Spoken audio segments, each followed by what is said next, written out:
चलिए बच्चों, आज हम आपको लेकर आए हैं एक नया टॉपिक लघुत्तम समापवर्त, जिसको हम लोग इंग्लिश में कहते हैं लीस्ट कॉमन मल्टीपल। तो यहाँ पर इसकी परिभाषा सबसे पहले कोई भी चीज़ जाननी हो उसके बारे में तो सबसे पहले उसका मतलब क्या है, उसका अर्थ क्या है, उसकी परिभाषा क्या है, ये हमें मालूम होना चाहिए। अन्यथा की स्थिति में हम लगातार गलतियाँ करते हैं और इस टॉपिक में भी बच्चे बहुत गलतियाँ करते हैं। आज मैं आप लोगों को इस टॉपिक से रिलेटेड कई ट्रिक्स बताऊंगा, जिससे ये टॉपिक आपके लिए बहुत सरल हो जाएगा और आप लोग इसकी प्रॉब्लम्स को बहुत ही आसानी से हल कर सकेंगे। चलिए डिस्कस करता हूँ। सबसे पहले इसकी डेफिनेशन कि दो या दो से अधिक संख्याओं का लघुत्तम समापवर्त वह न्यूनतम संख्या होती है जो उन संख्याओं से पूर्णतः विभाजित हो जाती है। परिभाषा अभी मैंने बोली है, मैं इसे समझाऊंगा। जैसे मान लीजिए बच्चों, अगर आपसे कहा जाए कि 2 और 3 का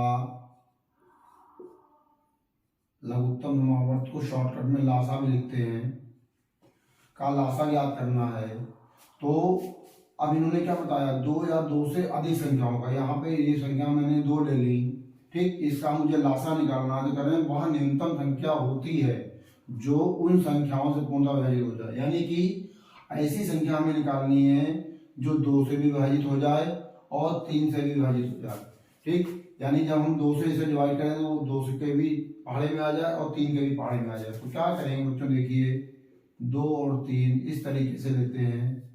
अब यहाँ पर ये 2 ले लिया, काटेंगे तो देखिए 2 एकम 2 और 3 आता नहीं है इसके पहाड़े में, 2 3 तो ऐसे लिख दिया। अब 3 यहाँ पे देखिए 1 ऐसे ही और 3 एकम 3 ऐसे ही।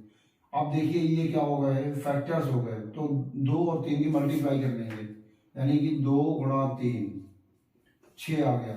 तो इस संख्या का जो लासा आने वाला है वो आएगा 6, यानी लासा आ गया 6। अब देखिए मैं इस परिभाषा को और एक्सप्लेन करता हूँ। अब देखिए 6 एक ऐसी संख्या है बच्चों जो इस 2 से भी विभाजित हो जाएगी और 3 से विभाजित हो जाएगी। देखिए 2 3 6 और 3 दूनी 6, तो ये न्यूनतम संख्या है। इसका नाम भी देखिए लघुत्तम। अगर मैं इसको सही से और विस्तार से समझाऊं तो लघुत्तम का मतलब हो जाएगा बच्चों, जैसे लघुत्तम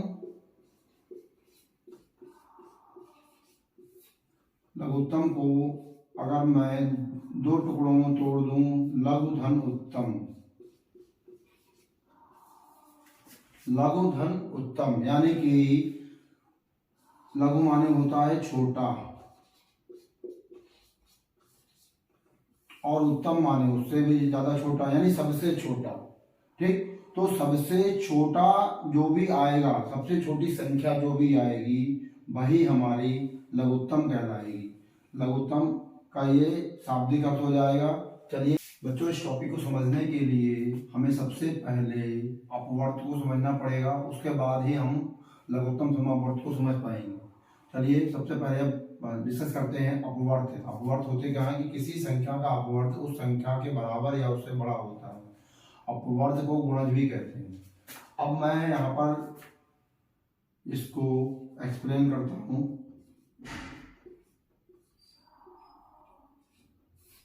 जैसे मैंने लिखा कि 2 का अपवर्त,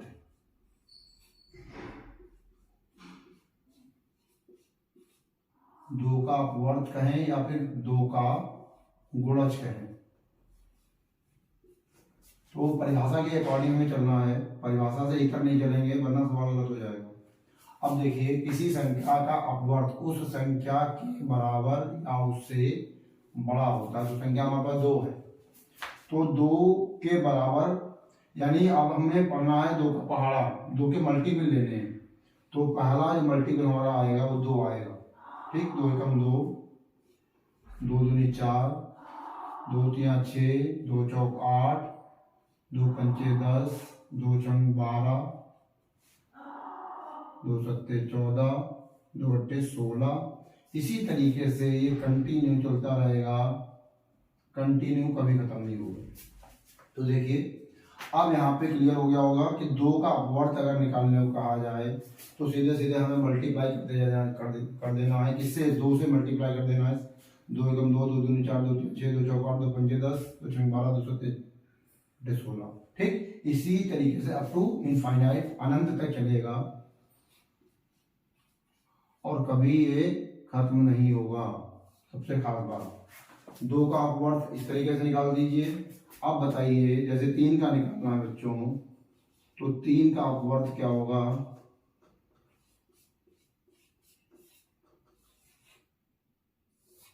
3 का अपवर्थ क्या हो जाएगा? देखिए, पहला अपवर्थ क्या हो जाएगा? संख्या के बराबर, यानी 3 के बराबर हो गया है। 3 3, 3 दूनी 6, 3 तिया 9, 3 चौक 12, 3 पंजे 15, ठीक है, 3 छाक 18। इसी तरीके से ये भी कंटिन्यू चलता रहेगा और 3 से मल्टीप्लाई होती रहेगी इसमें, और इसके सारे अपवर्थ निकलते चले जाएंगे। किसी भी संख्या का अपवर्थ अगर निकालना है तो आप इसी तरीके से किसी भी संख्या का अपवर्थ निकाल सकते हैं। और अपवर्थ सबसे खास बात जो परीक्षा में पूछी जाती है कि अपवर्थ की स्टार्टिंग कहाँ से होगी, उस संख्या से ही होगी। देखिए, जब 2 का अपवर्थ मैंने निकाला तो आपकी पहली जो संख्या मिली 2, और यहाँ पे जब आपने 3 का अपवर्थ निकाला तो पहली संख्या आई 3। यानी कि परिभाषा देखिए स्पष्ट हो गई कि किसी संख्या का अपवर्थ उस संख्या के बराबर, किसी संख्या का अपवर्थ जो हुआ उस संख्या के बराबर होगा और या फिर उससे बड़ा होता है। देखिए, बाकी संख्या ऐसा इससे बड़ी होती चली जाएंगी। चलिए बच्चों, हमने अपवर्थ को समझ लिया। अब अपवर्थ से आगे की जो चीज है वो देखिए, यहाँ पर समापवर्त लिखा हुआ है, तो समापवर्त को अंग्रेजी में कॉमन मल्टीपल कहेंगे। तो देखिए, सबसे क्लियर है कॉमन मल्टीपल, यानी ऐसे मल्टीपल जो कॉमन हो, जो हर जगह मौजूद हो, या 2 से अधिक संख्याओं में मौजूद हो। देखिए, परिभाषा भी यही कहती है हमारी कि ऐसे अपवर्त जो 2 या 2 से अधिक संख्याओं में उपस्थित उभयनिष्ठ, सम या समान या इंग्लिश में कॉमन हो, उन्हें समापवर्त कहते हैं। कहने का मतलब है, हम अगर आपको 2 या 2 से अधिक संख्याओं में समापवर्त को निकालना है तो अपवर्त जब लिखेंगे तो दोनों में या तीनों में या चारों में समान संख्याएं जो मौजूद होंगी वही हमारी समापवर्त कहलाएंगी। अभी मैं एग्जाम्पल के हिसाब से इस पूरी डेफिनेशन को क्लियर कर दूंगा बच्चों। देखिए, जैसे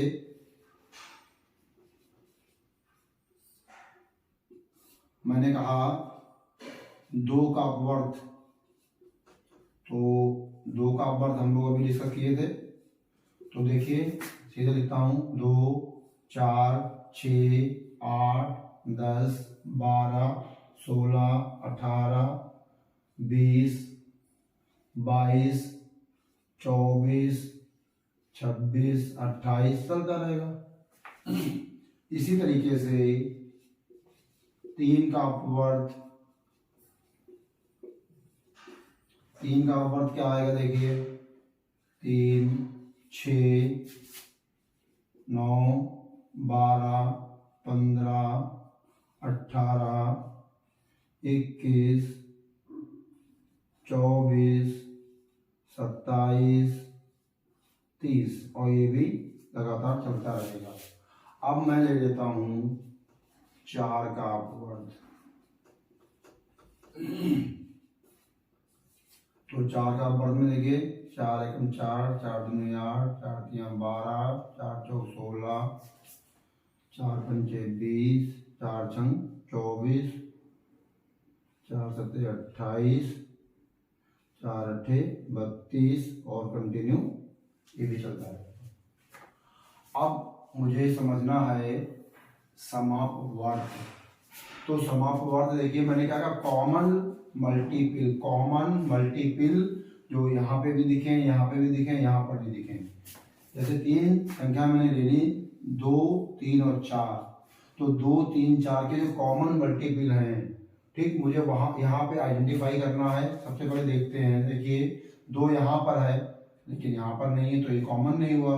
4 यहाँ है लेकिन यहाँ नहीं है। तीनों में मिले, या जितनी भी संख्याएं मिली हैं उन सभी में मिले। देखिए, 8 यहाँ पे, 8 यहाँ नहीं है, बात खत्म हो गई। यहाँ 10 है, 10 यहाँ नहीं है। यहाँ देखिए 12 है, यहाँ 12 है, यहाँ 12। वाह, ये देखिए आ गया मजा। तो पहला हमारा कॉमन मल्टीपल इसमें मिल गया 12। देखिए तीनों में मौजूद है 12। ठीक, आगे कंटिन्यू करते हैं। देखिए कहाँ मिलता है। अब देखिए 16 यहाँ है बट 16 यहाँ नहीं है। यहाँ देखते हैं 18, यहाँ 18, यहाँ 18 नहीं है। अब यहाँ देखिए 20, यहाँ पे 20 है लेकिन यहाँ 20 नहीं है। आगे देखते हैं यहाँ 22 है, यहाँ 22 नहीं है। ठीक, इसके बाद 24 यहाँ पर है, 24 यहाँ पर है, 24 यहाँ पर है। तो जरा ध्यान दीजिएगा, ये देखिए दूसरा मल्टीपल आ गया कॉमन वाला, यहाँ से आ गया। इसी तरीके से आगे अब मैंने यहाँ पे 2 बताई हैं, तो देखिए 2 हमें कॉमन मल्टीपल प्राप्त हो गए। आगे जैसे जैसे संख्या को कंटिन्यू करेंगे हमारे कॉमन मल्टीपल लगातार बढ़ते चले जाएंगे और ये भी इनफाइनाइट टर्म तक मिलेंगे, अनंत तक मिलेंगे। इनका कोई सीमा नहीं, कोई बंधन नहीं, लगातार संख्याएं बढ़ती रहेंगी और कॉमन मल्टीपल भी लगातार हमें आगे कंटिन्यू मिलते रहेंगे। चलिए बच्चों देखते हैं आगे की तरफ। यहाँ पे मैंने 3 संख्याओं के यानी 2, 3 और 4 के ये सारे हमने अपवर्त लिख दिए यानी मल्टीपल लिख दिए या गुणज लिख दिए, जैसा आप समझना चाहें सारी चीजें की हैं। ये सभी 2 के अपवर्त, ये 3 के अपवर्त और ये 4 के अपवर्त। अब हमें इन तीनों संख्याओं के समापवर्त निकालने हैं यहाँ से। तो समापवर्त मैंने अभी बताया था कि समापवर्त समधन अपवर्त, इसको हम तोड़ दें तो ये समधन अपवर्त वही हो गया ना कि इन तीनों में जो कॉमन संख्याएं होंगी वो हमारी समापवर्त कहलाएंगी। तो मेरी पहली जो कॉमन संख्या बनी थी बच्चों वो बनी थी, देखिए 12। ठीक है, तो मैंने यहाँ पे क्या किया, सबसे पहले 12 लिख दिया। ओके, अब देखिए आगे बढ़ते हैं। तो आगे हमें जो कॉमन संख्या मिलने वाली है वो होगी बच्चों यहाँ पर कॉमन जो तीनों में मिले, तीनों में इन तीनों में जो मिलेगी वही कॉमन होगी, दैट इज 24 या 24। 24 के आगे आप ध्यान दीजिए, बताइए कौन सी संख्या है जो तीनों में बराबर मात्रा में मौजूद है। तो ध्यान दीजिए 26, 28 यहाँ नहीं है। आगे बढ़ते जाइए 30 यहाँ नहीं है। 32 यहाँ पर है और कहीं यहाँ पर है, यहाँ नहीं है। 34 यहाँ है, यहाँ दोनों में नहीं है। और 36 देखिए लास्ट वाले जो डिजिट है तीनों में मौजूद है। तो ये हमारा अगला अंक आ गया 36। इसी तरीके से मैंने बताया बच्चों, ध्यान दीजिए 36 तक आपका मामला समाप्त नहीं होना, लेकिन हमें सवाल बहुत आगे कंटिन्यू करना है क्योंकि सवाल हमें और भी करने होंगे। तो यहाँ पर देखिए मैंने एग्जाम्पल को समझाने के लिए मैंने 3 संख्याएं ले ली हैं और यहाँ पर भी हम डैश लगा देंगे, कंटिन्यू होते रहेंगे। समापवर्त भी कंटिन्यू चलते रहेंगे, कभी खत्म नहीं होंगे। अब सबसे महत्वपूर्ण बात जो मेरा टॉपिक है लघुत्तम समापवर्त यानी लीस्ट कॉमन मल्टीपल, अब मैं वो यहाँ से निकालना सिखा रहा हूँ। देखिए बिल्कुल बहुत ही जबरदस्त, अब आपको एकदम चीजें क्लियर हो जाएंगी। अब हमारा जो टॉपिक का नाम है मैं जरा लिख दूं, पहले टॉपिक का नाम हमारा था लघुत्तम समापवर्त। देखिए इस शब्द में ही इसका अर्थ छुपा हुआ है।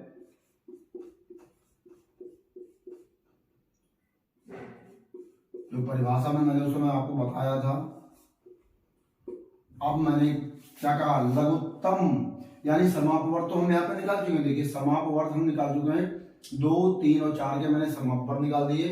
अब इन समापवर्तों में भी लघुत्तम यानी इन संख्याओं में सबसे छोटी संख्या ही हमारा लघुत्तम समापवर्त कहलाएगी। तो आप देख लीजिए 12, 24 और 36 से आगे जो भी संख्याएं होंगी उनमें सबसे छोटी संख्या हमें यहाँ पे क्या दिखाई दे रही है, 12 दिखाई दे रही है बच्चों। क्या दिखाई दे रही है, 12। तो हमारा जो लघुत्तम समापवर्त आएगा 2, 3 और 4 का वो आएगा 12 और यही 12 हमारा लघुत्तम समापवर्त कहलाएगा। इस तरीके से देखिए लघुत्तम समापवर्त को समझाने के लिए मैंने अपवर्त क्या होते हैं यानी गुणज मल्टीपल जो चाहे कर लीजिए। अपवर्त के बाद कॉमन मल्टीपल यानी समापवर्त जो सभी में मौजूद हो, देखिए ये समापवर्त हो गए।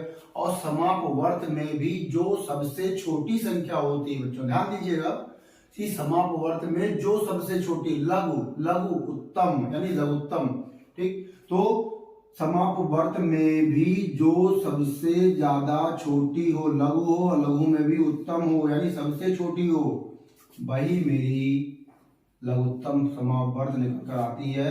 अब यहाँ पर हमारा जो उत्तर मिलेगा कि 2, 3 और 4 का अगर हम कहें कि लासा निकालिए या लघुत्तम समापवर्त निकालिए तो वो आ जाएगा 12। इस तरीके से ये एक डिटेल्ड प्रोसेस है लासा को समझने के लिए।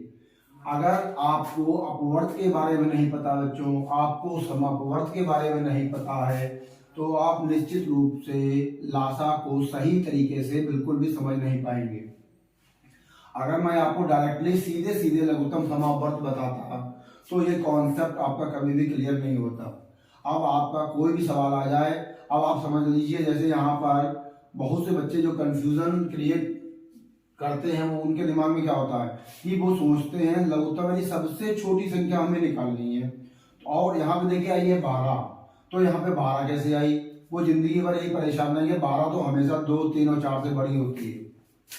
समझिए जरा कि 2, 3 और 4 से ये 12 बड़ी है, लेकिन नाम फिर भी इसका लघुत्तम समापवर्त है। तो लघुत्तम कैसे आया? देखिए यहाँ जब तक ये पूरी प्रोसेस आप नहीं समझेंगे कि अपवर्त है दरअसल ये मल्टीपल है, और मल्टीपल हमेशा उस संख्या के बराबर होंगे या उससे बड़े होंगे। ये एकदम क्लियर चीज हो गई है कि जितने भी हम अपवर्त निकालेंगे किसी भी संख्या का, वो हमेशा उस संख्या के या तो बराबर आएंगे और या उस संख्या से बड़े होंगे।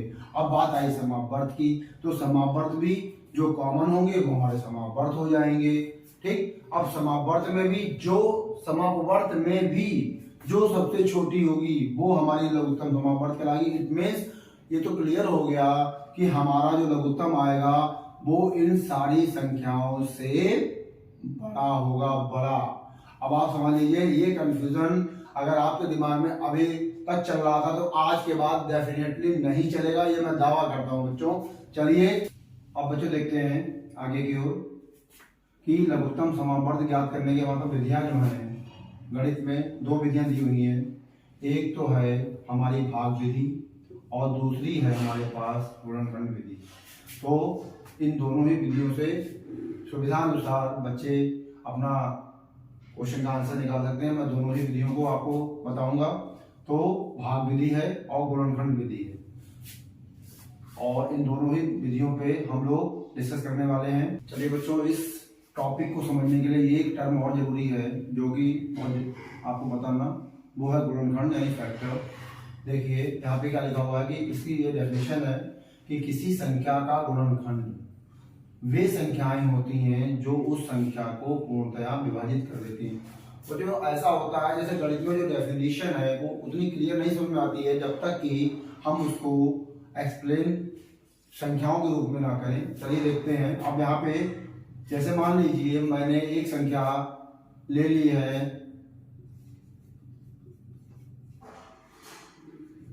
जैसे मैंने 12 ले लिया, तो 12 का गुणनखंड या 12 के गुणनखंड, अभी आपको ये परिभाषा एकदम क्लियर हो जाएगी। हमें 12 के गुणनखंड निकालने हैं, तो हमारा ऊपर जो लिखा हुआ है, देखिए क्या लिखा हुआ है कि किसी संख्या का गुणनखंड वे संख्याएं होती हैं जो उस संख्या को पूर्णतः विभाजित कर दें। 12 को विभाजित कर दें, तो 12 को विभाजित वही संख्याएं करेंगी जो 12 के या तो बराबर होंगी या 12 से छोटी होंगी। अब देखिए 12 जो है एक सम संख्या है पहली बार, तो 12 जो है किससे डिवाइड हो जाएगी? सबसे छोटी कौन सी ऐसी प्राकृतिक संख्या है जिससे डिवाइड होगी? तो सबसे पहले जो प्राकृतिक संख्या मिलेगी वो होगी 2। 2 से देखिए 12 डिवाइड हो जाएगी, तो ये 2 जो है इसका गुणनखंड हो जाएगा, 2 छंग 12। इसके बाद आगे बढ़ते हैं, ये संख्या 3 से भी डिवाइड हो जाएगी, 3 चौक 12। ठीक, फिर आगे चलते हैं, देखिए 4 3 12, 4 से भी डिवाइड हो गई। आगे देखें, अब आगे चलेंगे 6 दूनी 12। ठीक, इसके बाद अब देखिए 7 से विभाजित नहीं होगी, 8 से विभाजित नहीं होगी। ठीक, इसके बाद 9 से नहीं होगी, 10 से नहीं होगी, 11 से नहीं होगी और 12 से होगी। यहाँ पर आकर आपको रुक जाना है क्योंकि 12 से आगे संख्या नहीं ले जानी, क्योंकि 12 का गुणनखंड 12 से अधिक नहीं हो सकता। यहाँ पर जो संख्या लिखी होगी, जब उतनी ही संख्या आ जाए तो आप समझ लीजिए इससे आगे हम नहीं बढ़ सकते, यहाँ पे हमारी सीमाएं खत्म हो गई हैं। तो 12 के जो गुणनखंड बने 1 2 3 4 6 और 12। बच्चों देखिए अंतर, अब आप समझ लीजिए कि गुणनखंड और गुणज में क्या अंतर है। गुणज कभी भी खत्म नहीं होते, वो कंटिन्यू चलते रहते हैं, लेकिन गुणनखंड की सीमाएं होती हैं। जिस संख्या का हमें गुणनखंड ज्ञात करना होता है, जब वही संख्या आखिर में आ जाती है तो हमारा गुणनखंड का वो लास्ट फैक्टर माना जाता है, और उससे पहले के जितने भी होंगे वहां तक के सारे गुणनखंड मिला के वहां पे गुणनखंड समाप्त हो जाएंगे। ये सीमा है, इसकी सीमित है, बट मल्टीपल गुणज सीमित नहीं है, वो असीमित है। अपवर्त या गुणज वो लगातार चलते रहते हैं, लेकिन गुणनखंड जो है वो एक सीमा में बंधे हुए हैं। जिस संख्या का हम गुणनखंड निकालेंगे वहां तक निकालने के बाद हमारा काम समाप्त हो जाएगा। देखिए अब इसके गुणनखंड कितने हो गए, 2 3 4 6 12। अब मैं इसके माध्यम से परिभाषा पे आता हूँ। देखिए किसी संख्या का गुणनखंड, तो संख्या हमारी क्या हो गई 12। ये संख्या मान लो क्या हमारी यहाँ पे मैंने समझा दिया कि 12 हो गई। अब इस संख्या का हमें गुणनखंड, वे संख्याएं होती हैं जो उस संख्या को मतलब 12 को पूर्णतः विभाजित कर देती हैं। 12 को देखिए अब ये संख्या निकल के आई है, तो किसी संख्या 12 के गुणनखंड हमने कौन से निकाले, 2 3 4 6 12। तो 2 से भी देखिए विभाजित हो गई, 3 से विभाजित हो गई, 4 से विभाजित हो गई, 6 से भी और 12 से। अब देखिए ये सारे गुणनखंड यहाँ से परिभाषा एकदम क्लियर हो गई कि किसी संख्या का गुणनखंड वे संख्याएं होती हैं जो उस संख्या को पूर्णतः विभाजित करती है। जो भी संख्याएं निकलेंगी वो इस संख्या को कंप्लीटली डिवाइड कर देंगी। यही गुणनखंड की डेफिनेशन के अकॉर्डिंग है, और यहाँ देखिए एक्सप्लेनेशन के माध्यम से मैंने समझा दिया आपको। अब गुणज और गुणनखंड क्लियर हो गया। इसके बाद अब आगे बढ़ते हैं बच्चों कि लघुत्तम समावर्त निकालने की जो हमारी विधियां हैं वो 2 विधियां हैं। एक होती है भाग विधि और दूसरी होती है गुणन विधि। बच्चों देखिए दशमलव संख्याओं का लासा हमें ज्ञात करना है, तो यहाँ पर भी बच्चों को बहुत ज्यादा कंफ्यूजन रहता है कि हम इसे कैसे निकालें। अगर क्वेश्चन एग्जाम में आ जाता है तो ज्यादातर गलती की संभावना रहती है। अब यहाँ पे देखिए मैं आपको वो तरीका बताऊंगा जिससे आपका ये सवाल कभी भी गलत नहीं होगा। ध्यान दीजिए बच्चों, यहाँ पर हमारे पास संख्याएं हैं 0.2, यहाँ पे है 0.04 और यहाँ पर है 0.006। तो इसमें हम देखिए अभी जो हमें बेसिक रूप से ध्यान देना, जरा जो मैं देखिए डैश कर रहा हूँ उनको ध्यान दीजिए। यहाँ पे 2 है, यहाँ 4 है, यहाँ पे 6 है। अभी मैंने जस्ट इसी सवाल को हल किया था, इसका लासा निकाला था। अगर 2 4 और 6 का हम लासा निकालें वो तो आप लोगों को मालूम ही हो गया होगा। 2 एकम 2, 2 दूनी 4 और 2 तियां 6। देखिए यहाँ पे अभाज्य गुणनखंड आ गए। तो अगर मैं इन तीनों की गुणा कर दूं तो 2 दूनी 4 और 4 तियां ये 12 आ गया। लेकिन ये उत्तर नहीं है बच्चों, ये ध्यान दीजिएगा। बच्चे यही गलती करते हैं, इसका आंसर ज्यादा था 12 लिख देंगे। अब हमें यहाँ पे वापस आना है। यहाँ पर हमें ये देखना है कि दशमलव के बाद की संख्याएं कितनी हैं। यहाँ पे देखिए दशमलव के बाद एक संख्या है, यहाँ पर दशमलव के बाद देखिए यहाँ पे दशमलव के बाद 2 संख्याएं हैं, और यहाँ दशमलव के बाद 3 संख्याएं हैं। यहीं पर बच्चे गलती करते हैं। यहाँ पर हमें अब करना है कि जैसे जो सबसे कम नंबर होगा इनमें 1 2 3 में सबसे कम नंबर कौन सा है, ये वाला। यानी दशमलव के बाद जो सबसे कम अंक आया होगा, यानी 1 अंक देखिए एक बार, तो वही दशमलव हमें 1 अंक ध्यान रखना है, यानी दशमलव लगाना है 1 अंक के बाद। तो यहाँ 12 है, डेसिमल लगाने की प्रोसेस होती है वो हमेशा इस तरह से इधर की ओर होती है। ये हमारी लेफ्ट हैंड साइड है और ये हमारी राइट हैंड साइड है। तो राइट टू लेफ्ट डेसिमल जो है मूव करता है। इस कंडीशन देखिए, किसी भी पूर्ण संख्या में डेसिमल लास्ट में माना जाता है बच्चों, यानी 12.0 ऐसे लिखा जाता होगा। ठीक, अब देखिए हमारा जो डेसिमल है वो शिफ्ट होगा 1 अंक किस दिशा में, लेफ्ट साइड में। मीन्स यहां से यहां की तरफ इसका मूवमेंट होगा।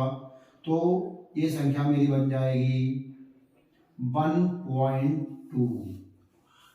तो इसका जो लासा आएगा बच्चों 0.2 का 0.2, 0.04 और 0.006 का आ जाएगा लासा 1.2। बच्चों ये देखिए कितनी सरल विधि है। आपको सिंपली उन संख्याओं का पहले लासा याद कर लेना है, पहला स्टेप। दूसरा स्टेप इसमें ये देखना है कि डेसिमल में अंक कहाँ कहाँ कितने कितने हैं।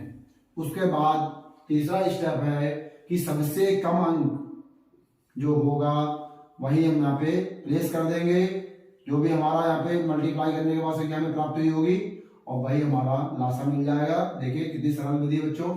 चलिए इसी विधि से ये वाला सवाल करते हैं। देखिए हमें संख्या यहाँ पे उठानी कौन कौन सी, 36 हो जाएगी, ये 72 हो जाएगी और ये 108 हो जाएगी। Vertical line and horizontal line, तीनों संख्याएं अगर ध्यान दीजिए तो ये तीनों संख्याएं सम संख्याएं हैं। मैंने क्या कहा कि अभाज्य गुणनखंड यानी हमें 2 से शुरुआत करनी है बच्चों। जब 2 से 36 को भाग करेंगे, 2 से भाग करने का मतलब संख्या का आधा करना होता है। किसी संख्या को यदि आधा कर दिया जाए तो मान के चला जाता है कि हमने उसे 2 से डिवाइड कर दिया। तो अब यहाँ पे देखिए ऐसे ही 36 लिखा हुआ है तो 36 का आधा कितना होता है 18। एक शॉर्टकट विधि बता दी। और अगर डिटेल में जो गणितीय प्रक्रिया है तो 2 का पढ़ा पढ़े कि 3 या 3 से कम आए तो हमने क्या करना है 2 एकम 2, 2 दूनी 4, देखिए 3 से ज्यादा हो जाएगा तो 2 एकम 2। अब यहाँ पे 3 से वो 2 जब घटेंगे तो यहाँ हो जाएगा 16, 2 × 16 आ गया। मैंने शॉर्टकट विधि बता दी और डिटेल विधि भी। अब यहाँ पे देखिए 72 है, 72 का आधा क्या होता है 36, ये मैंने शॉर्टकट बता दिया। अब देखिए इसे ऐसे समझ लीजिए 2 का पढ़ा पढ़े कि 7 या 7 से कम आए, 2 3 6। अब इस 7 में से वो 6 जब घटाएंगे तो 1 बचेगा और वो 1 यहाँ मानेंगे तो हो जाएगा 12। 2 का पढ़ा पढ़िए 12 आ जाए, 2 छंग 12। अब यहाँ पे देखते हैं 2 पंचे 10 और 2 चौक 8, तीनों संख्या मैंने काट दी। अब ये नई संख्याएं प्राप्त हुई हैं, ये भी देखिए 2 से कट जाएंगी, 2 नेम 18, 36 जो काटेंगे तो 18, 2 18 36 हो जाएगा और 27 दूनी 54, 2 दूनी 4, 2 सत्ते 14। अब देखिए 9 18 और 27 ये हम लेंगे अब 3 3 9, 3 छक्का 18 और 3 नेम 27। फिर देखिए 3 एकम 3, 3 दूनी 6 और 3 तिया 9।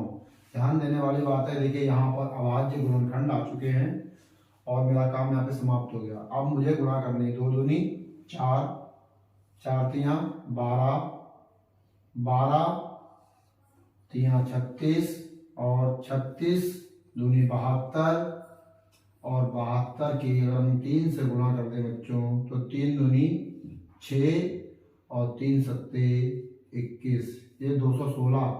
लेकिन 216 उत्तर नहीं बच्चों। देखिए अब यहाँ पे हम वापस यहाँ पे आते हैं। यहाँ देखिए दशमलव के बाद कितना अंक है 1, यहाँ दशमलव के बाद कितने अंक हैं 2 और यहाँ दशमलव के बाद कितने अंक हैं 3। हमें कौन सा लेना है 1 अंक वाला, ये नहीं, ठीक। तो 216 में 1 अंक के बाद अगर पॉइंट लगाएंगे तो 216 में 1 अंक के बाद पॉइंट लगेगा तो हो जाएगा 21.6, क्योंकि मैंने बताया डेसिमल हमेशा इधर से इधर लगेगा, यानी पूर्ण संख्या है तो यहाँ ये दशमलव होगा और यहाँ से यहाँ आ जाएगा तो आंसर आ जाएगा 21.6। तो यही इसका बच्चों लासा होगा। अब देखिए बच्चों दशमलव संख्याओं का लासा बहुत ही आसानी से आप निकाल सकते हैं। कितनी बढ़िया मैंने ट्रिक बताई, डिटेल में बता दिया। अब आज जो भी जितने भी टॉपिक्स लासा से संबंधित मैंने आपको पढ़ाए बच्चों वो निश्चित रूप से आपको समझ में आए होंगे। यदि आपको ये आज का कंटेंट समझ में आया हो तो बच्चों इसको लाइक कर दीजिएगा और यदि कोई आपकी क्वेरी हो, कोई प्रश्न हो तो कमेंट सेक्शन में जाके बता दीजिएगा। और आपके दोस्त जो आपके साथ जुड़े हुए हैं लेकिन इस वीडियो को नहीं देख रहे हैं तो उनको ये वीडियो शेयर कर दीजिएगा। उसके बाद बच्चों सबसे जरूरी चीज, अब मैं आप लोगों के लिए मेहनत कर रहा हूँ तो कम से कम आप इस वीडियो को सब्सक्राइब कर दीजिए, मेरे चैनल को सब्सक्राइब कर दीजिए, जिससे मुझे भी उत्साह आता रहे और मैं आगे के लिए आपके लिए इसी तरीके की नई नई ट्रिक्स और डिटेल्ड में आपके लिए टॉपिक्स लाता रहूं।